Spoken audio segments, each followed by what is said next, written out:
Et là où c'est magique, c'est que en théorie, il n'y a pas de limite. Dans un monde, avant de commencer du ZK, on va rappeler rapidement les bases de comment on forme un consensus sur les blockchains traditionnelles. Le problème majeur, c'est que quand on exécute un bloc sur Ethereum ou n'importe quelle blockchain, qu'est-ce qui va se passer? Ensuite, tous les nœuds du réseau vont devoir réexécuter ce même bloc.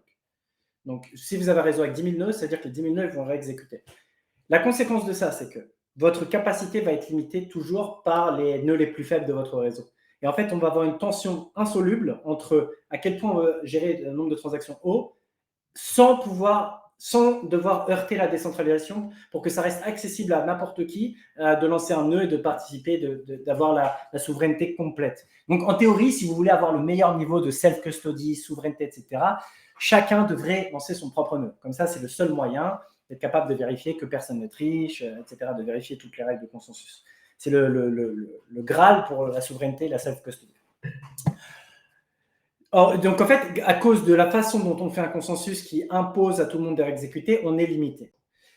Là où le ZK est magique et entre en jeu, c'est qu'il casse pour le coup cette asymétrie.